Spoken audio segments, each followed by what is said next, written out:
I'm excited to dive into the topic today around value-driven selling versus transactional selling in PLG. We use Focus and Webflow, and we love it. And really being able to understand, okay, let's take a look at folks that are using Webflow. And instead of saying, hey, here are 3 enterprise features that we think could be valuable, it's like understanding how they're using Webflow. Why are they using Webflow to begin with? Who else kind of cares about this? And then crafting this narrative of them being able to sort of feed Webflow enterprise in. I usually, personally, when I was selling or encourage my team to meet the customer where they're at.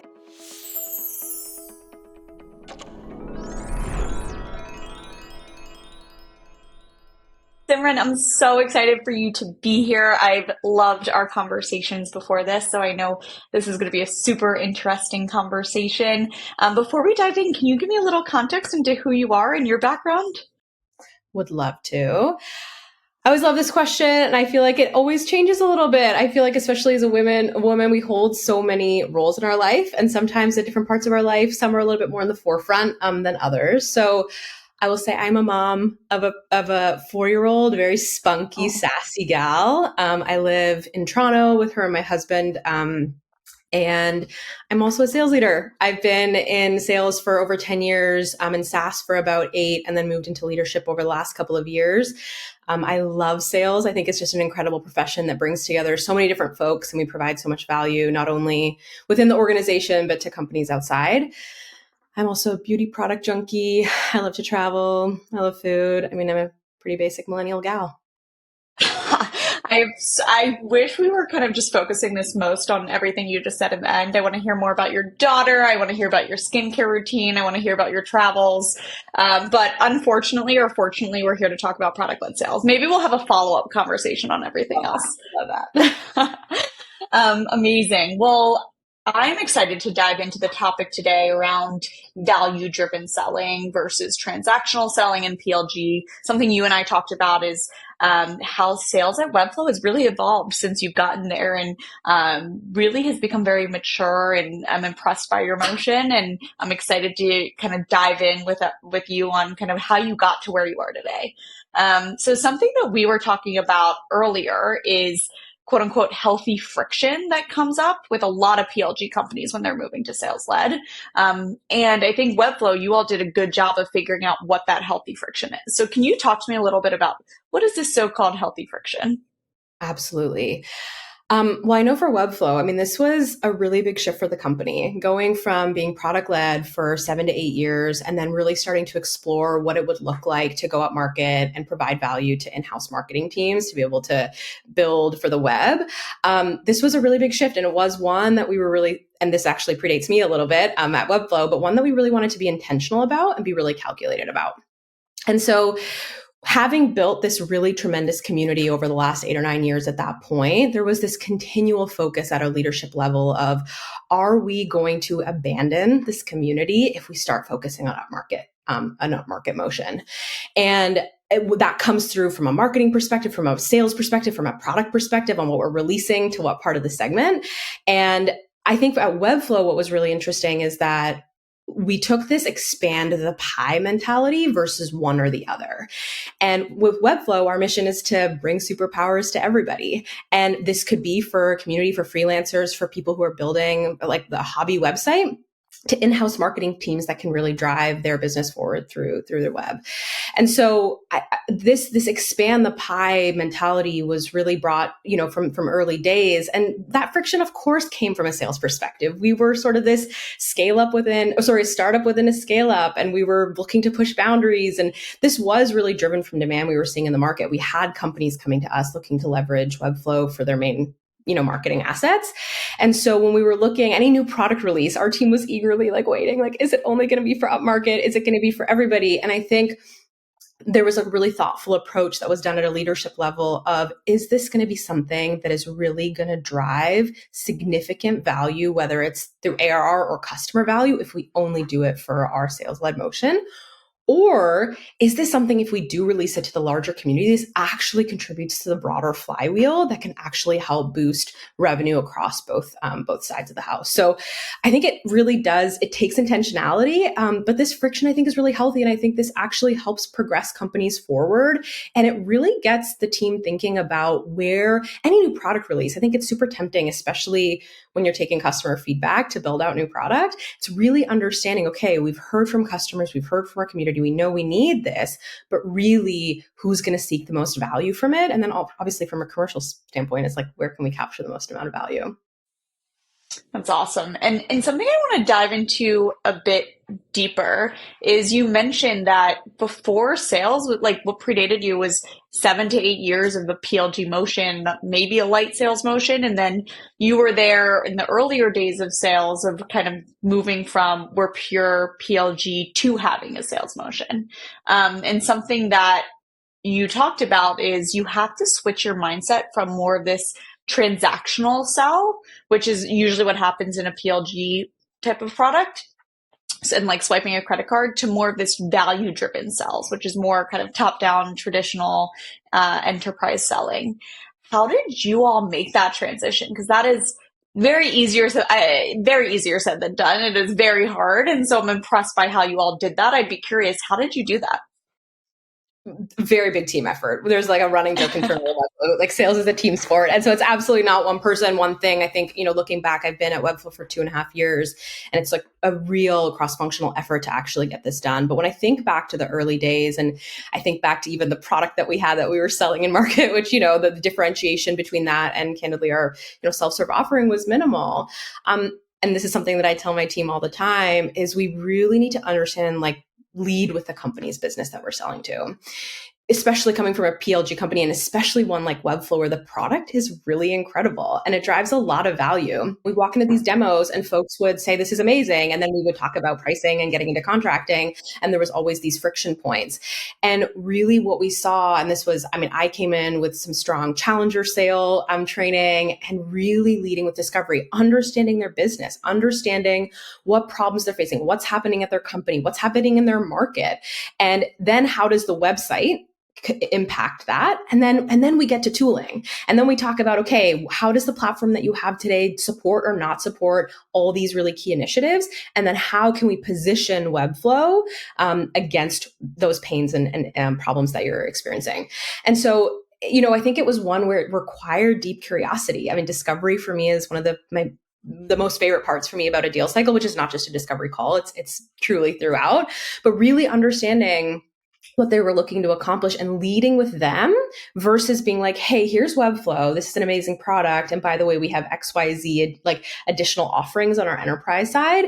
And this is why you should buy. It's really leading with them and taking them kind of along that journey.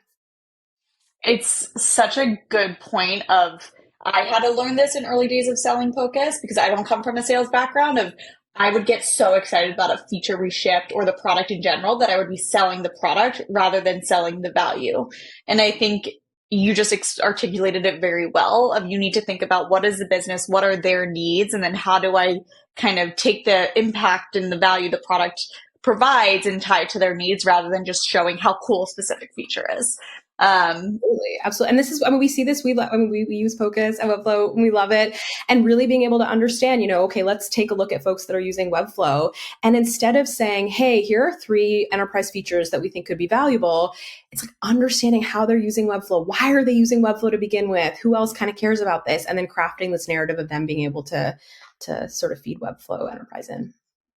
Yeah, it's such a good point. And you actually used a word that I haven't heard before, which I'm going to steal, which is vision casting, which is, we'll go into that more. But when I reflect back on my early days of founding Focus, and really we were selling a vision, like the product was not there yet. And it's selling this like future that some of the product is built and some will be built in the next 3 to 6 months. And you need to make sure people are kind of bought into your vision, even if you're still developing the features. And so, I'll call out that I really like the framing of vision casting. And I'd be curious, like, why do you think that's necessary for early stage startups?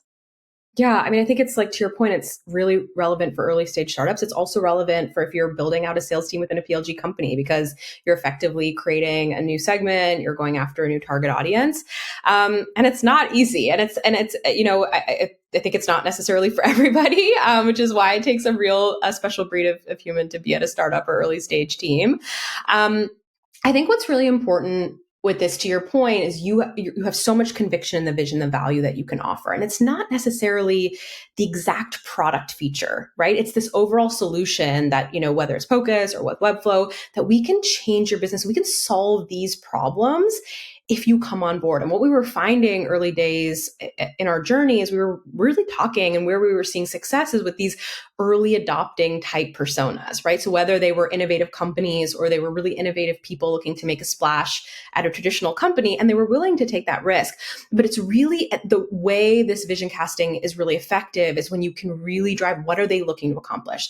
You talk to a VP of marketing that's just joined a company, maybe the team is a mess, leads have been a mess, they haven't been able to grow their audience, their brand, and you come in, you say, take a bet on Webflow, rebuild your website. By the way, we're building out XYZ functionality in a few years. It's going to help you accomplish. We just launched localization, which allows teams to really build for their global audiences. We say, hey, look, we know you're looking to enter into new markets. We don't have this quite yet, but this, so it less becomes about these individual features and it more becomes about how we are going to be the strategic partner, not simply a technology vendor. And that's really important when you're in early stages. And this is really where there's a science to selling, which I love because it's super objective and you can follow it. But there is this art and it requires this type of storytelling. And that's where we see most of the successful AEs, specifically Webflow, are ones that can really tie into that narrative early in a deal cycle of understanding. And it comes like, there's different levels of pain. It's sometimes at that personal level, sometimes at the company level. Sometimes it's, hey, I remember early days at Webflow, we were selling a lot into fintech where there was so much competition in this market. We said that you don't have the ability of waiting 6 months to change your website. You have to move quickly. And so we were painting this picture of staying relevant in the market to them, which really resonated. So it's not easy and there's no one single bullet, but it was largely, I think, the success that we saw in those early days with some of those early projects. I am always so impressed with sellers that can do this well. It really is, you're like a business consultant. You're understanding what is happening in your prospect's business and deeply identifying the pain, like you said, whether it's at the company level or them personally, like, I don't have time to do this job. Help me make my job go better. And then figuring out how you can craft the narrative and the story, like you said. So I think that was extremely well said. And so we talked about value driven selling, like what it means, why it's valuable, how you do it. Getting even more tactical, what does that look like in a sales process with a disco call or with a demo? Oh my gosh, I feel like we could have a whole hour-long session about this because it's truly my favorite, especially like discovery, especially those first couple of calls. I think it takes a deep, deep level of curiosity, and you have to want to learn. You have to be so hungry for that new information. Like I said, to learn about their business, learn about what are the goals and the tactics that they're employing specifically to hit their targets, and then how does, like in Webflow's case, the website, really play into that. I think from a discovery standpoint, one thing when I was selling that, and I really encourage my team to think about, is even if you're working with a team that's already using Webflow in a self-serve capacity, really try hard to not talk about Webflow in that first meeting. Really center around their business, zoom out, pull out like what's happening at a company level. If you get way dialed into Webflow right away and you lead with Webflow versus lead with their business, you're going to get stuck on, well, we need this feature, but not this feature. So we don't want to pay the full amount. We want to, like, can we do a la carte upgrade? And that's just like not the conversation that, the enterprise AEs that we're working with that are here want to have those type of conversations. So it's really pulling out, like, I used to run discovery calls where there was not a single mention of Webflow. It was really understanding what their process is. Why is that so painful? Why is that painful to fix now? And if you fix it, then what does that do for your business?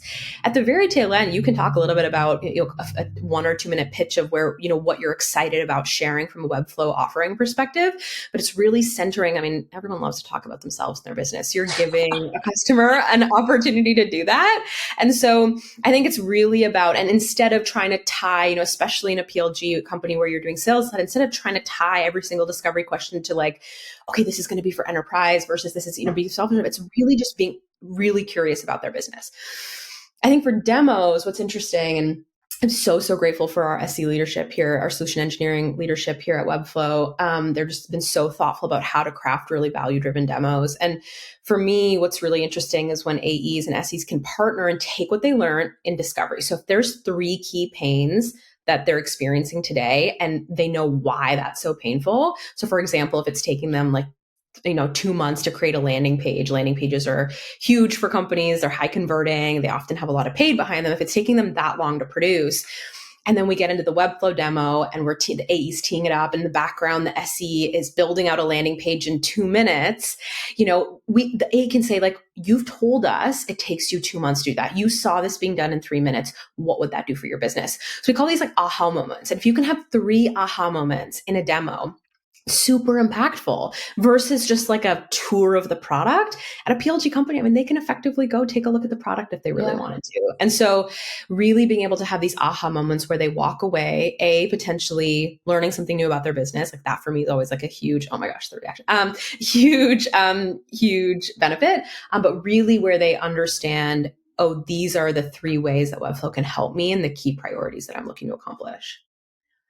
Super helpful. And I love the point around discovery. People love talking about themselves and the business. And sometimes it just turns into a vent session. And I think it's very powerful when it's also like a conversation and you turn it instead of like, all right, I need to go through this checklist of disco questions. It's let's have a conversation of your business. And I want to kind of consult and kind of navigate, advise you through it. So I think it's refreshing. I mean, there's like a lot of really tremendous salespeople out there. And I think there's also a lot of buyers that go through sales cycles where they really are just getting this checklist and, they're sort of exhausted by that. And so when they get someone who is truly looking to understand their business and maybe Webflow is the fit for them, maybe it's not, right? And I think that's the approach we take if we genuinely want to learn where you're at and maybe Webflow will be a fit or not.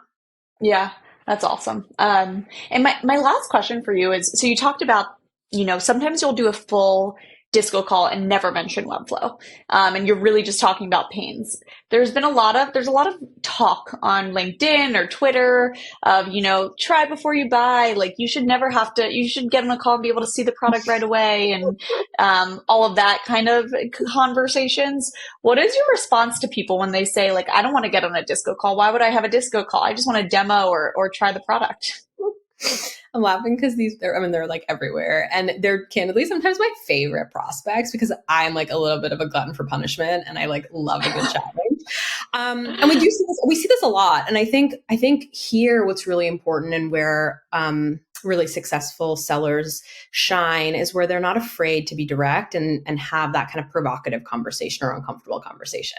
I think in the case of Webflow, if someone's really pushing back to have a discovery call, they really want a demo, it's like, well, you can technically go try the product, right? It's an available option. I think for true enterprise B2B SaaS companies, that's not necessarily the case. And, so that's a bit of a different scenario, but at Webflow, they can absolutely go test the product if they really wanted to. And I think I usually, personally, when I was selling or encourage my team to meet the customer where they're at, I understand you've probably been through a lot of these types of conversations. You don't want to, answer a bunch of questions, but Webflow is a professional tool. And in-house marketing teams can use it to do a lot of different things. And what the last thing that I want to do is waste an hour of your time showing you a very generic demo versus when we can actually go in and figure out how Webflow is going to solve your problems. Sometimes it turns it around. We're starting to see this, like I know you mentioned discovery and demo. We're seeing this actually later stage in deal cycles where teams are really insistent on a trial. And, they really need a trial. And it's because it's this little checkbox that they want to like be able to tick. It's really being able to turn around. It's like, why are you asking this? And I think really, is this because you're scared? You don't want to go and ask for a lot of money without putting your hands on the product? I think similarly, this type of reaction, I love to be able to break it down. It's like, hey, like, do you just want to be able to like accelerate this? Are you looking to move quickly? Like really being able to pull back and understand why there is this level of resistance.